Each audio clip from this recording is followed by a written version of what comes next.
جعان ونفسي التزم بالدايت، بس احساس الجوع مش بقدر اقاومه. اعمل ايه؟ ده اللي هنعرفه في الفيديو، بس استنوا. السلام عليكم ورحمه الله وبركاته، يا رب تكونوا بخير وبصحه وفي احسن حال. لو لسه اول مره تشوفوني، انا دكتوره عزه شعبان جوده، استشاري التنسيق العلاجيه والتجميل غير الجراحي.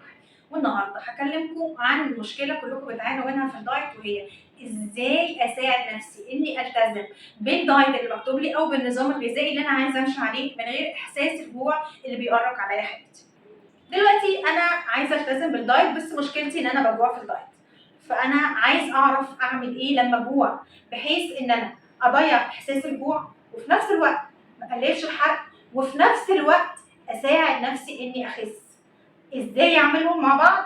ده اللي هنقوله في الفيديو النهارده، واستنوني عشان محضره لكم مفاجاه اخر الفيديو هتساعدكم انكم تلتزموا بالدايت اكتر، وهتساعدكم انكم تقللوا الامساك اللي ممكن يحصل لكم مع الدايت، وكمان هتعللكم الحرق. هنبدا ونقول لو انا جعان اعمل ايه. لو انا جعان لازم اتاكد في الاول ان انا فعلا جعان. يعني ايه دكتوره فعلا جعان؟ ما انا فعلا جعان. لا، لازم اتاكد ان انا الجوع بتاعي ده مش جوع زهق. يعني انا قاعده في البيت كده مش لاقي حاجه اعملها فاقول يلا انا هعمل ساندوتش دلوقتي. لا، لازم اكون فعلا جعان. طب لو الاحساس ده اللي عندي ده زهق، لازم اتعلم ازاي اشغل وقتي بحاجات تانية غير الاكل. الاكل انا باكل عشان انا جعان، عشان انا محتاجه اكل، مش باكل عشان اضيع وقت. هنتكلم فيه في فيديو لوحده. طيب، لو انا فعلا جعان لازم اول ما تحس بالجوع تشرب ميه. دكتوره ثانيه واحده، عايزه اقول لك حاجه، بس انا جعان مش عطشان. ميه ايه؟ نركز مع بعض. الناس اللي ما بتشربش ميه بشكل كبير جسمها دايما بيفسر كميته غلط. يعني دايما احاسيس العطش عندها بتترجم لجوع، لان الجسم اتعود على ان دخول الميه بيتم عن طريق الاكل فقط. فاحيانا بالذات في الناس اللي ما بتشربش ميه بشكل كبير، لما بتبقى عطشانه جسمها بيديها احساس الجوع. طيب، انا هعرف منين اذا كنت عطشان ولا جعان؟ اول ما تحس ان انت جعان هتشرب كوبايتين ميه او كوبايه ميه على الاقل.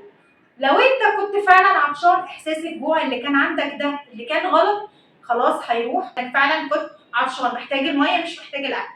طيب، لو انت كنت جعان الميه هتفيدك لانها هتقلل لك او الحجم اللي جوه المعده، فكميه الاكل اللي انت هتاكله هتقل، وبالتالي انا استفدت من الميه اللي انا دخلتها. يبقى اول خطوه ان انا اول ما احس ان انا جعان لازم اشرب ميه. دي اول حاجه، ان انا اول ما احس ان انا جعان هشرب كوبايتين ميه. طيب بعد كده هعمل ايه؟ بعد كده قدامك حاجه من الاثنين، يا اما تاخد طبق سلطه كبير، يا اما تاخد وصفه سد الشهيه اللي انا هقولها لكم في اخر الفيديو. سواء وصفه سد الشهيه او طبق السلطه اللي موجود فيهم كميه من الالياف كبيره جدا، هتدخل جوه المعده وتنفش وتملالي حجم المعده، فبالتالي انا صغرت حجم معدتي للمره الثانيه، وبالتالي كميه الاكل اللي انا هدخلها هتبقى اقل. طيب لو كان الجوع اللي عندي جوع عاطفي وانا نفسي في حاجه حلوه وعايزه اخدها، برضو طبق السلطه او كميه الالياف اللي انا هدخلها من وصفه سد الشهيه هتفرق معايا جدا مع الحاجه الحلوه. ازاي؟ ان السكر اللي داخل من الحاجه الحلوه لو انا ما كنتش اكله جنبه الياف هيطلع في الدم بسرعه، فهيطلع له كميه من الانسولين كبيره، فهيخفض السكر بسرعه، فبالتالي انا هجوع. لو كان عندي كمان مقاومه انسولين، فالسكر كله اللي دخل هيتحول كل الدهون، هيزود لي مقاومه انسولين. طيب لو انا اخدتها مع وصفه سد الشهيه او مع طبق السلطه، كميه السكر اللي في الحاجه الحلوه هيدخل الجسم مع كميه الالياف اللي في السلطه او مع كميه الالياف اللي في وصفه سد الشهيه، فهيطلع في الدم واحده واحده، فالمؤشر السكري بتاع الوجبه هيقل، فهيطلع له انسولين بشكل ابطا وبسرعه اقل، هيبدأ السكر ينخفض في الدم بصورة أبطأ، وبالتالي كأن مستوى السكر في الدم بتاعي ثابت، وبالتالي مش هجوع. ومع الناس اللي عندهم مقاومة انسولين هتساعدهم في ان تتحكم في السنسيتايزيشن بتاع الانسولين، يعني في حساسية الانسولين، في السنسور بتاع البنكرياس. حساسية الانسولين هتتحسن مع كمية الالياف اللي انا دخلتها مع الوجبه اللي انا دخلتها. يبقى اول حاجه هشرب كوبايتين ميه حتى لو ما كنتش عطشان. تاني حاجه يا اما وصفه سد الشهيه يا اما طبق السلطه. تالت حاجه هعملها هو قرارك. هتاكل ايه؟ ده قرارك. عايز تاكل حاجه حلوه مفيش مشكله بس عدل الكميات. عايزه اكل ساندوتش هاكل ساندوتش بس هحط جوه الساندوتش كميه من الحاجات اللي تخلي عينيا تشوف الساندوتش كبير وفي نفس الوقت سعراته تبقى اقل وفي نفس الوقت اقعد امضغ فيه كتير فيطلع لي هرمون الشبع فاشبع بسرعه وكمان يملالي حجم معدتي. فانا خفضت كميه الجوع اللي عندي بكذا طريقه، باني خليت عيني تشوف الاكل كميته كبيره، باني عملت ستيميوليشن لهرمون الشبع وخليته يطلع اكتر، باني صغرت حجم معدتي بكميه الالياف اللي انا هحطها جوه الوجبه، وبالتالي الوجبه اللي انا خدتها هتشبعني لفتره اطول. طب ازاي يا دكتوره نعمل القصه؟ بقى حاجه بسيطه جدا. بدل انا ما كنت هعمل الساندوتش ربع رغيف او نص رغيف فيه معلقتين جبنه، لا ده انا هحط معلقتين جبنه وهحط عليهم شريحه طماطم وشريحه فلفل وشويه جرجير وشويه خس. الساندوتش بقى عامل كده. انا عايزه الساندوتش بتاعك يبقى عامل كده فاتح بقه، فعينيا تشوف الساندوتش كبير، اما اجي امسكه الاقيه كبير في ايدي. تاني حاجه انا لما اجي اقطم الساندوتش هاخد قطمه هتملى بقي، فبقي هيحس ان انا باكل، وهقعد اشغل فيه اسناني كتير. حركه المضغ بشكل كبير بتعمل ستيميوليشن لهرمون الشبع، فهرمون الشبع بيطلع اسرع، فهلاقيني اشبع اكتر. عشان كده الناس اللي عايزه تخس بنقول لهم كلوا دايما بالشوكه والسكينه واقعدوا امضغوا في الاكل فتره اطول عشان هرمون الشبع يطلع بشكل اسرع. تاني حاجه كميه الالياف اللي انا زودتها جوه الوجبه لتالت مره هتخلي الحجم المعده بتاعي ايه؟